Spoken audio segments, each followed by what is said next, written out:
अगला सवाल हुसैन शेख का है। वो पूछते हैं which among the solidity and unity language is good for a career, यानी कि सॉलिडिटी और यूनिटी लैंग्वेज में से करियर के लिए कौन सा बेहतर है। हुसैन, यहाँ पर आप एप्पल और ऑरेंजेस को कंपेयर करने की बात कर रहे हो, क्योंकि दोनों जो हैं वो दो डिफरेंट लैंग्वेजेस और फ्रेमवर्क हैं और दोनों का काम जो है वो डिफरेंट है। सबसे पहले तो मैं आपको ये बता दूं कि यूनिटी जो है वो एक लैंग्वेज नहीं है, it's a framework, it's a complete different framework use for doing something different other, जो जबकि सॉलिडिटी जो है वो कंप्लीटली डिफरेंट लैंग्वेज है।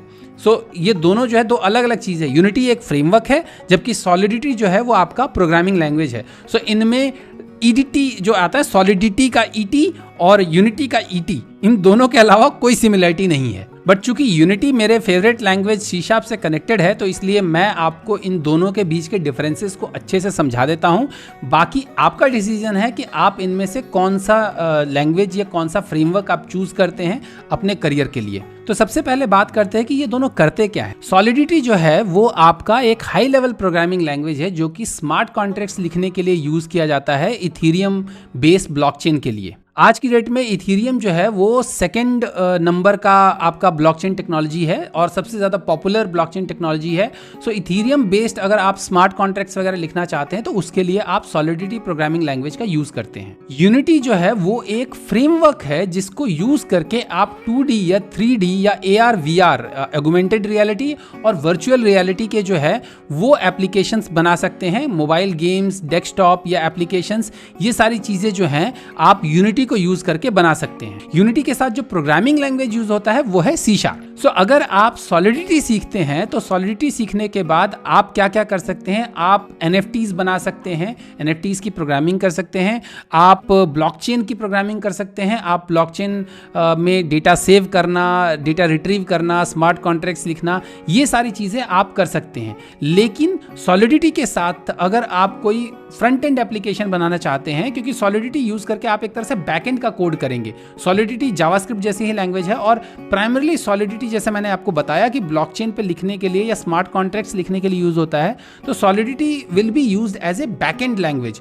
अगर आपको फ्रंट एंड की प्रोग्रामिंग करनी है तो आपको फ्रंट एंड का UI वगैरह, वेब UI वगैरह कुछ बनाना है, तो उसके लिए आपको जावास्क्रिप्ट, HTML या फिर आपका ब्लेजर, इन सब चीज़ों को यूज़ करना पड़ेगा। इन सब चीज़ों के बारे में भी सीखना ही पड़ेगा। तो अकेले सॉलिडिटी सीख करके आप काम नहीं कर सकते, आपको साथ में दूसरी टेक्नोलॉजीज भी सीखनी पड़ेंगी।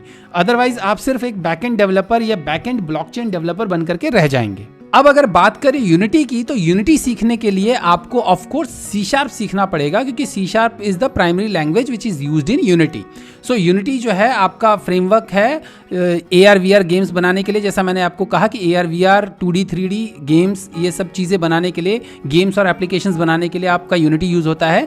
और प्रोग्रामिंग लैंग्वेज जो होता है उसमें यूज़ होता है वो होता है सी शार्प। यूनिटी के लिए आपको सी शार्प सीखना पड़ेगा। लेकिन यूनिटी सीख करके आप जो है AR VR गेम्स तो बना ही सकते हैं, लेकिन यूनिटी के लिए जब आप सी शार्प सीखते हैं तो सी शार्प जो है आपका बेस लैंग्वेज है जिसको यूज़ करके आप डिफरेंट तरह के एप्लीकेशन बना सकते हैं, चाहे वो वेब एप्लीकेशन हो, चाहे वो डेस्कटॉप एप्लीकेशन हो, चाहे वो आपका मोबाइल एप्लीकेशन हो। हर तरह के आपके एप्लीकेशन जो हैं वो आप बना सकते हैं। तो जब आप यूनिटी के लिए सी शार्प सीखते हैं तो आपका जो हॉराइजन जो है, वो स्कोप जो है आपका टेक्नोलॉजी का या करियर का जो है, वो स्कोप आपका काफ़ी ज़्यादा बढ़ जाता है। डिफरेंस और है सॉलिडिटी और यूनिटी में कि सॉलिडिटी जो है वो ज़्यादातर, जैसा मैंने कहा कि ब्लॉकचेन डेवलपमेंट में यूज़ होता है, लेकिन आपका ब्लॉकचेन जो है वो एक टेक्नोलॉजी, मतलब मैं ये कहूँगा कि ब्लॉकचेन एक पर्टिकुलर किसी टेक्नोलॉजी के साथ बाइंडेड नहीं है। आप ब्लॉकचेन जो है वो एक कॉन्सेप्ट है जो कि आप किसी भी लैंग्वेज या किसी भी फ्रेमवर्क में लिख सकते हैं। आपको सी शार्प में भी बहुत सारे लोगों ने ब्लॉकचेन लिखे हुए हैं। स्टैटिस मैंने बताया, एक अपने वीडियो में बताया भी हुआ है कि स्टैटिस यूज़ करके आपका ब्लॉकचेन बना हुआ है, जो कि बहुत ज़्यादा पॉपुलर ब्लॉकचेन है, एंटरप्राइज ब्लॉकचेन है आपका। इसके अलावा एल्गोलैंड या एल्गोलैंड करके एक और ब्लॉकचेन है जो कि सी शार्प में लिखा हुआ है। कई लोगों ने रस्ट वगैरह यूज़ करके भी ब्लॉकचेन लिखा हुआ है। ब्लॉकचेन प्रोग्रामिंग के लिए आपका अगर आप सी शार्प और यूनिटी के साथ सी शार्प सीखते हैं तो आप ब्लॉकचेन प्रोग्रामिंग भी कर सकते हैं, लेकिन अगर आप सॉलिडिटी सीखते हैं तो सिर्फ आप इथेरियम बेस्ड ब्लॉकचेन प्रोग्रामिंग ही कर सकते हैं, और एक तरह से आप एक बैकएंड डेवलपर के तौर पर, बैकएंड ब्लॉकचेन डेवलपर के तौर पर स्टक होकर के रह जाएंगे। और ऐसा बहुत सारी कंपनीज जो हैं वो इस चीज़ को यूज़ नहीं कर रही हैं, सॉलिडिटी को यूज़ नहीं कर रही हैं। वो ज़्यादातर कॉर्पोरेट्स जो हैं वो ज़्यादातर सी शार्प यूज़ करते हैं, क्योंकि सी शार्प आपका वर्सेटाइल है, बहुत सारे तरह के डिफरेंट तरह के एप्लीकेशंस आप बना सकते हैं। सो सेम डेवलपर को वो डिफरेंट जगह पे यूज़ कर सकते हैं।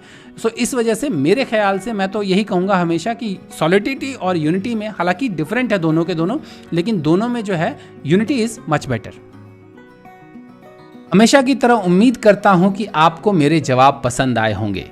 यदि आपको मेरे जवाब पसंद आए हैं तो फिर से मैं वही गुजारिश करूंगा कि आप इस वीडियो को लाइक कीजिए, मेरे चैनल को सब्सक्राइब कीजिए और जितना हो सके इस वीडियो को सबके साथ शेयर कीजिए। तो जल्द ही मिलते हैं मेरे अगले वीडियो में, तब तक के लिए अपना ख्याल रखिएगा। नमस्कार।